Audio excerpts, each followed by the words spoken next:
Let's begin with the good news in the report. Renewables. The EIA says the big winners are wind and solar. I mean, is that borne out on the ground, Eirik? Yeah, we see that the renewables are growing much faster than any other energy source, driven by policy, driven by technological improvement, cost reductions, auctions that where an increasing number of players compete for new possibilities of producing electricity. So in that sense, yes, it's a winner. And is this a market-driven process, Jonathan? It's driven by both a policy push and an opportunity and market pull. The IEA is naturally quite a conservative organisation, but the extraordinary thing about this year's World Energy Outlook is, like every year for the last decade or so, it's projected a strong growth in renewables, and every year the global growth in this market keeps on exceeding expectations. The price drops keep on exceeding expectations as well. But renewables have a reputation for being too expensive, very capital intensive. I mean, are they becoming more competitive?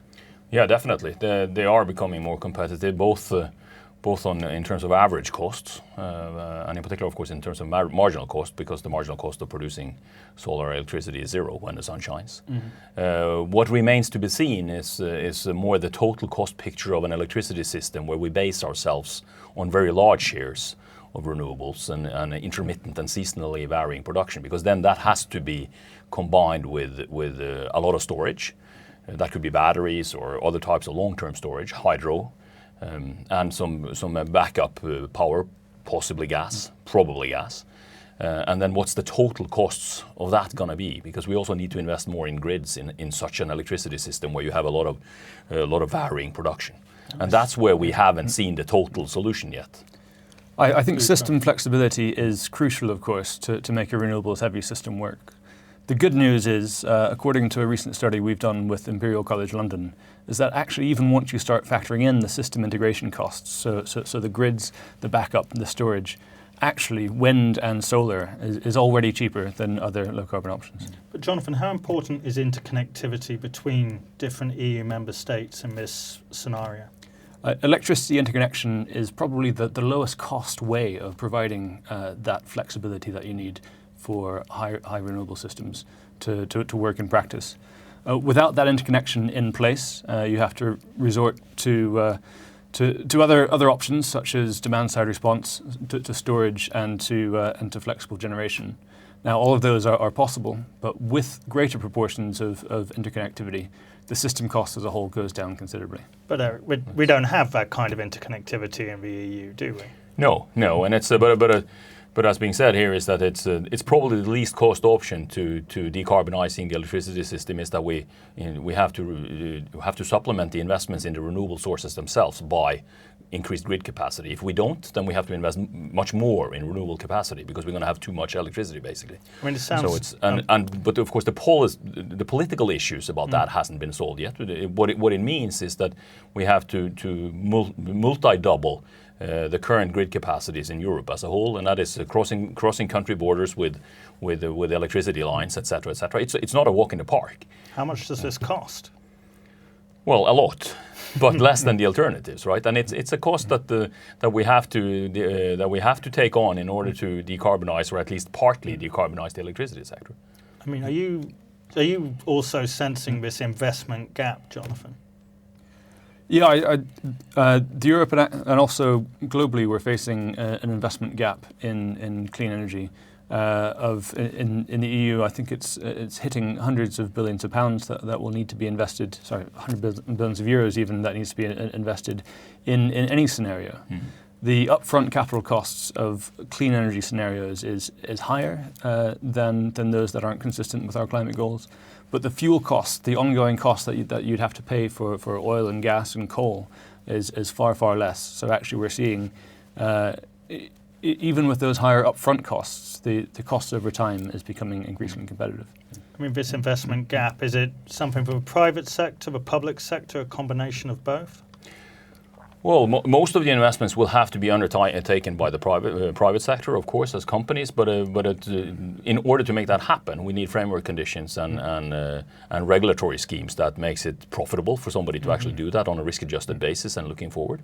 Ultimately, it's the customer that pays that, either as a customer or as a taxpayer. Can EU policymakers send out a market signal that strong? That's a challenge, I think, in the current political environment. And one of the reasons is that we want so much in European climate policy. We have so many targets. And it's difficult to be very clear in one or the other direction when you have several targets that sometimes are actually contradicting each other as well. Are there contradictory targets, Jonathan? Well, there are a number of energy and climate-related targets. At the moment, they are all pushing in the same direction. So by investing in energy efficiency, you're reducing greenhouse gas emissions. By investing in renewable energy, you're reducing greenhouse gas emissions as well. But at the same time, you lower the carbon price and therefore makes it more difficult to replace the highest emitting source of electricity generation. It's worth remembering the carbon price is a tool to meet your objectives rather than the objective itself. Yes, definitely. But so is energy efficiency measures. Yeah. On the investment point, it's worth remembering that actually the world is awash with capital at the moment. Interest rates are hitting record lows. And so the challenge isn't an absence of available money to invest, but rather it's directing it into the right place. And so this means trying to unlock this dry powder. Unlocking the investment by de-risking investments in clean energy sectors and in grids in particular, and making available to the investment community the necessary number of projects, making it a credible way forward that if you invest in this, you can actually make a risk-adjusted rate of return that is competitive, and having the sufficient amount of projects around that deliver that with credibility. And when you talk about the investment community, are we talking specifically about, say, long-term investors such as pension funds, insurance funds? Well, to a large extent here, you need the ones that finance it could be the banks and the credit institutions and the hedge funds and the pension funds. But the ones that actually have to make the physical investment have to be energy companies of some kind. Either it's a solar specialist, or it's a traditional energy company, or it's a utility, or it's a grid investment company. I think we need to rethink who we're imagining as the investors of the future. Yes, it's pension funds, yes, it's the banks, but increasingly it's also communities, municipalities, private individuals making the sorts of changes in their own homes, in their own vehicles, and perhaps even investing in local community generation schemes as well. I suppose. We've seen a real growth in crowdfunding in terms of all kinds of interesting innovations and startups, and I think that's one of the real disruptive forces we're going to see in the energy sector as well. I mean, the EU, as part of its Energy Union plan, has said they want to put consumers at the heart of this. But we also have the Capital Markets Union, where we've heard that there is discussion ongoing about whether to de-risk this kind of green investment. Certainly. Let's turn to the Paris Agreement. We've come to the end of COP22 in Marrakesh. Was it a success, Jonathan? I think it was a very strong success in very challenging circumstances. No one was expecting the US to elect a climate skeptic president. It happened while the conference was ongoing, and the conference did what it needed to do in terms of demonstrating that the commitment was still there. There's now 110 countries that have ratified. There's a clear timetable for developing and implementing the rules. And the most important thing is that there's also a clear timetable for reviewing commitments to decarbonisation and ratcheting them up over time to make sure that we begin to get on track to the trajectory to well below 2 degrees. I mean, let's talk Trump, Eirik. I mean, this introduces precisely the kind of uncertainty that investors hate, doesn't it? Yeah, but it's also, I mean, it's also part of the global community is that we change politicians, we change the ones in charge of a government or a cabinet. But this is no normal politician. No, but there are many other politicians out there that are all varieties of them, and I think it remains to be seen the exact concrete consequences of this particular election on the U.S. energy and climate policies. There would probably have been changes with the other candidate being elected as well, compared to what we've seen. the follow-up of the Paris Agreement is going to be a long process anyway. It's not only about being in agreement on how to follow up on the pledges and the targets, but it's also in each and individual country you have to put measures in place that actually drive each country towards their pledges and promises. That's going to be an outdrawn and long-drawn process. I mean, you mentioned, but sorry, please go ahead, Jonathan. I think Trump can change policies, but he can't change fundamental economics. He can support coal generation, but can't change the fact that actually coal generation is now expensive compared to all the alternatives. And he certainly can't put clean energy technologies back in their box. You know, the changes that we've seen in the underlying economics of wind and solar and LEDs and other efficiency technologies can't suddenly be undone by a presidential decree. And so, yes, it's very bad news that we've got a climate skeptic as a US president, but I don't think that will fundamentally change the global direction of travel on climate change. His constituents, I mean, a big part of his victory were people in US coal country. There were signs saying Trump digs coal. But I agree that it's very difficult to see exactly what type of concrete measures could be put in place to improve the conditions in those parts of the U.S. because it's been such a strong market movement. There is, as far as I know, no limitations on the U.S. coal industry's ability to export coal. There's a global coal market there. What is difficult for them is to expect an increased coal demand in the power sector in the United States, where the market, partly because of renewables, mostly because of gas, has been driving coal out of the mix. And it's difficult to see how that could change rapidly by policy measures. One of the interesting things about the United States climate score, if you like, is that most of that has been driven by the market, also under Obama.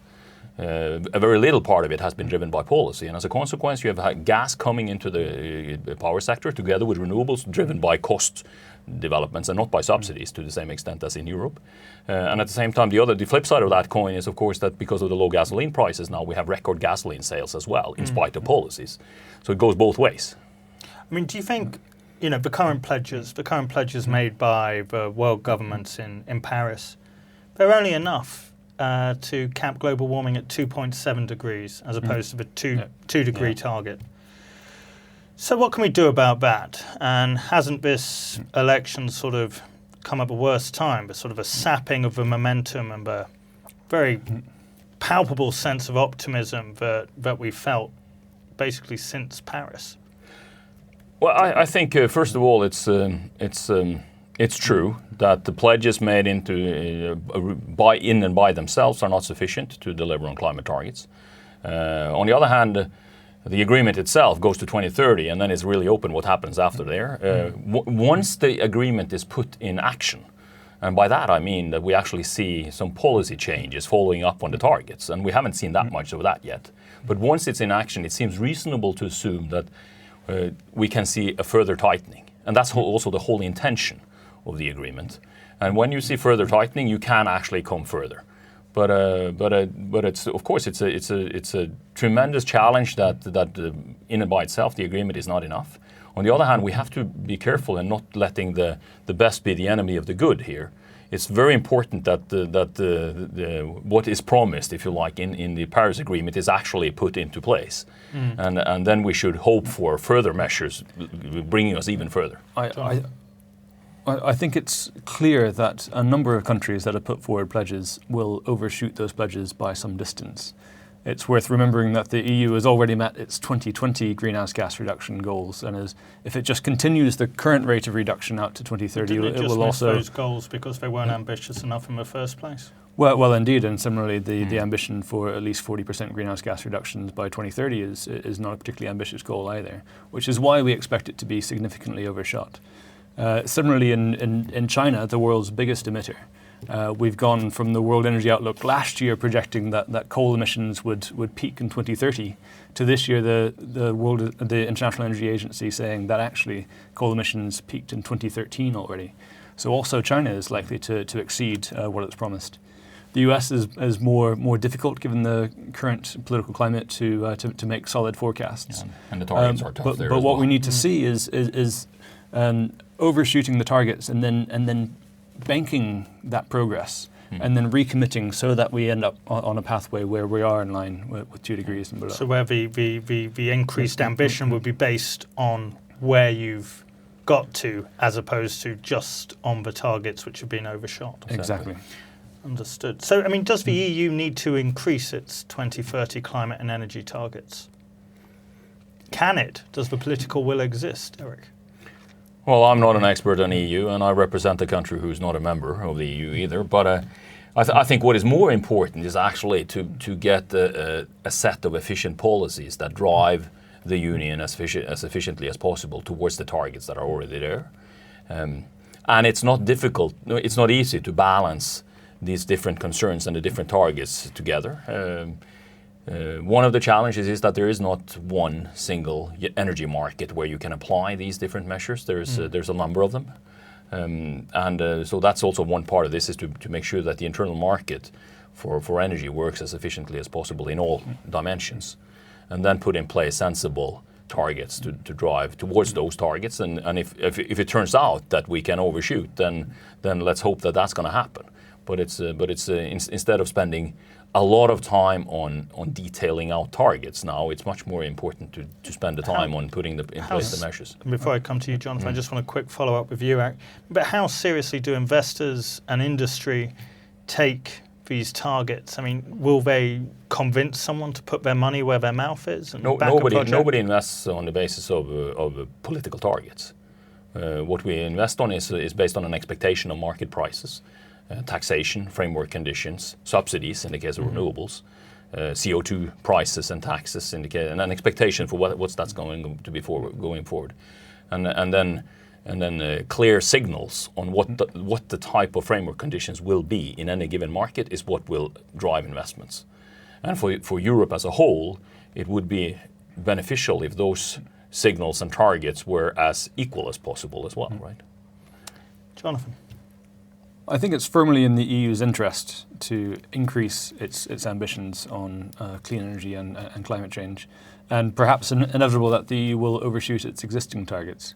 We're seeing that actually if we were only to get to 27% renewables or only 27% energy efficiency by 2030, it would actually represent a slowing down of current rates of deployment, both of efficiency and renewable energy technologies. So I think there's a clear political recognition that we are at a point in which greater investments are needed. But it's not entirely clear that if ambition is capped at these 27% targets, whether that would be enough to unlock the investment that is needed. I mean, if we fall behind on clean energy investment and renewables, could that cost Europe competitiveness, international competitiveness? Well, if it's done in a way where Europe by then becomes less efficient, yes. But otherwise, it's. The flip side of that coin is that if we really speed up and actually deliver on a renewable and clean energy targets, if part of that is to transfer the emissions out to somewhere else, then we haven't gained anything at all, and it looks very good. Right? And you could argue that one of the reasons why the EU has reached some of its targets so far is that we've moved the CO2 emissions to somewhere else by deindustrialization of parts of Eastern Europe after 1990 and also deindustrialization in the West. So it's and we are in that sense we're all dependent here. So it's but of course having a modern economy. One of the problems with the EU at the moment, or Europe at the moment, is that the economic growth is basically too low, right? The unemployment rates in Southern Europe are crazily high.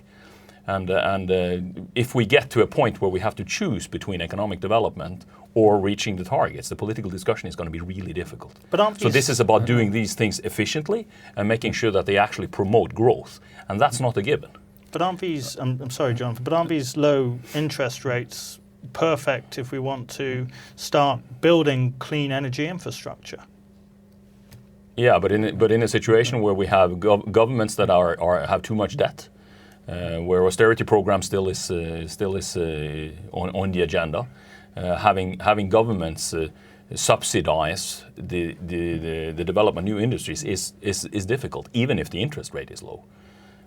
We're back to the investment challenge, aren't we, Jonathan? Back to the investment challenge. I think we need to shoot down the myth that Europe is way out in front of the pack on efficiency and on renewable energy. looking again at the IEA projections in terms of investment in renewables, across most of the global markets, each region is expected to see significant growth in renewable investment, except for the EU, which is the only global region seeing a significant drop in investment levels in renewables to 2030.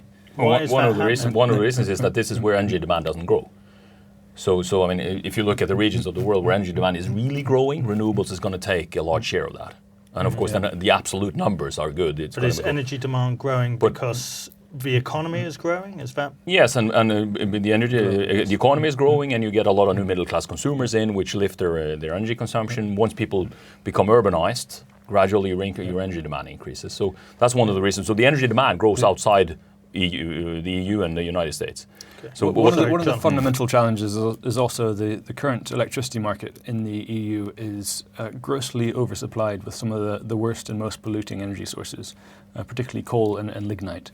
Now, most of that is frankly ancient. It's been around on the system for a very long time. It's paid off its initial investment long ago.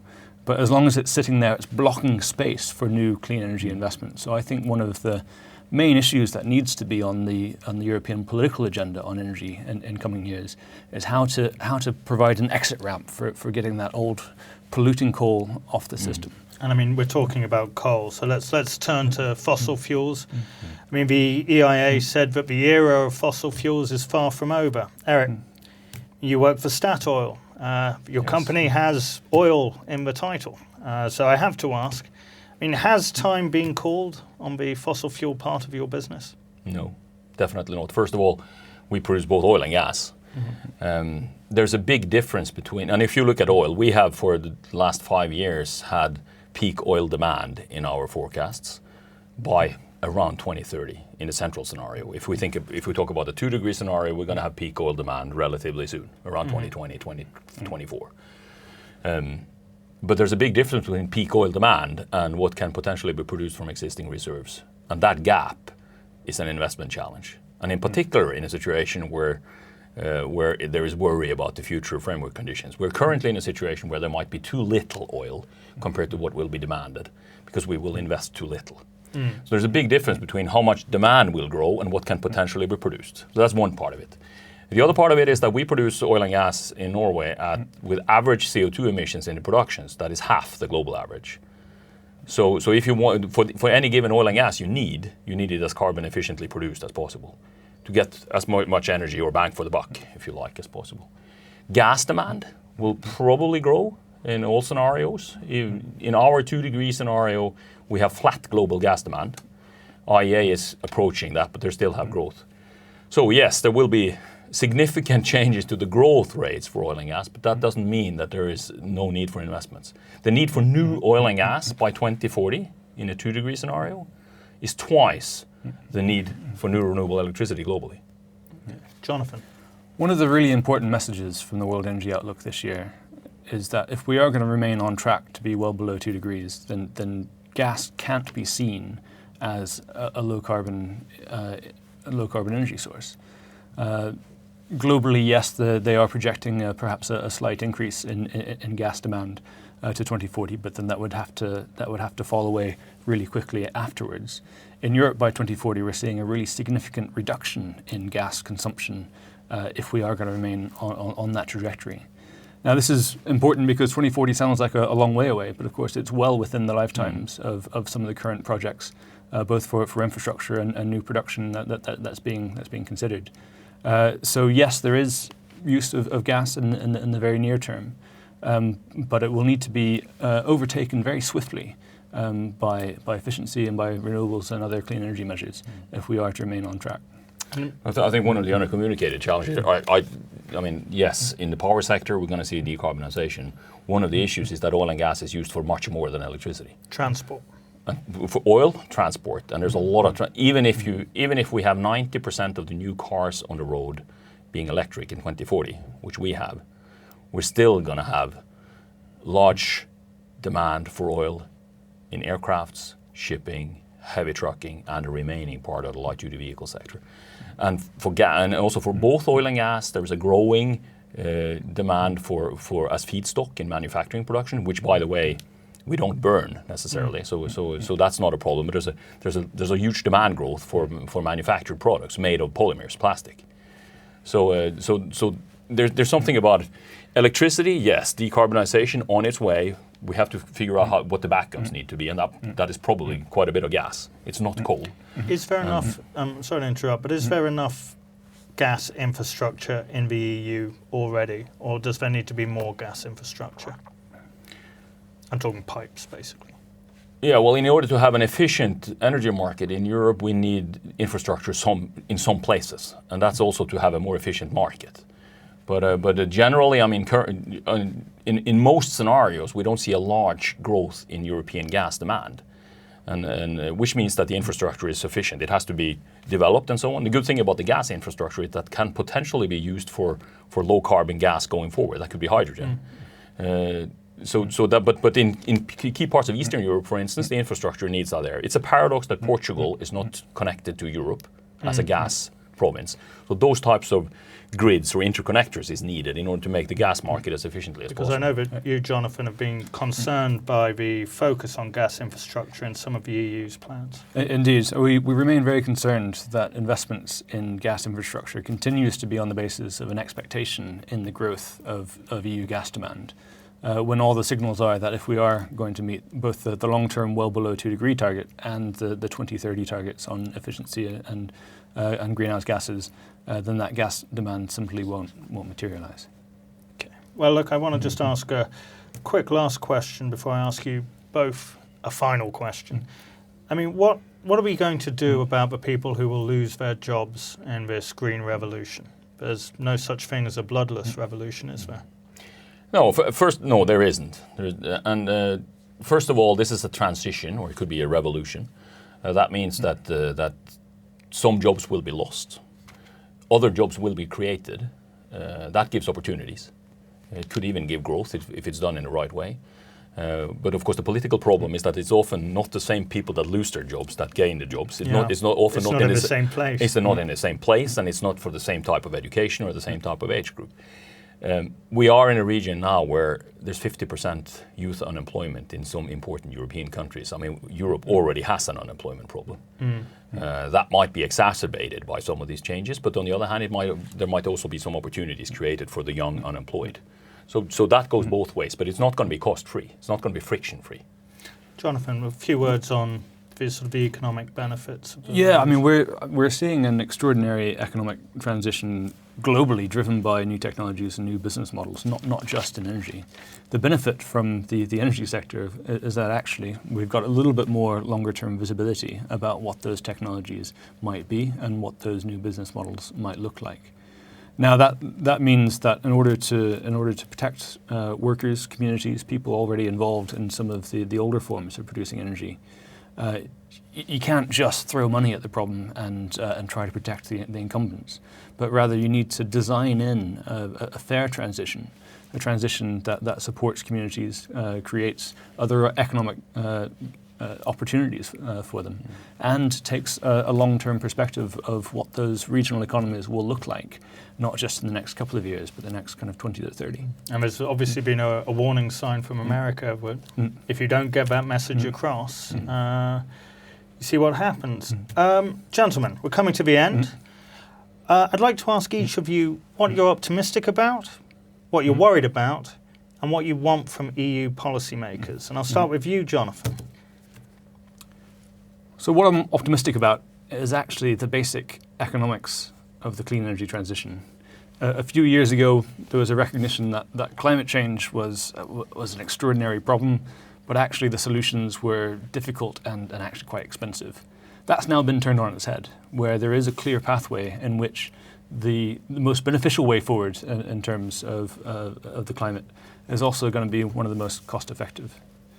In terms of what I'm worried about, is the main worry is that not all of the political community has caught up with some of the changes that have been happening on the ground, and so maybe trying to support incumbents and the old world of energy in order to block out some of the new innovations, new business models that are coming forward.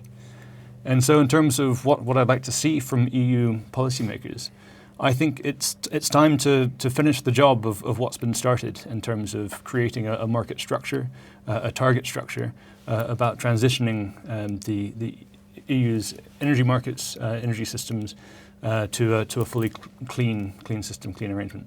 Thank you, Jonathan. Eirik, what are you optimistic about? What are you worried about? And what do you want to see from policymakers?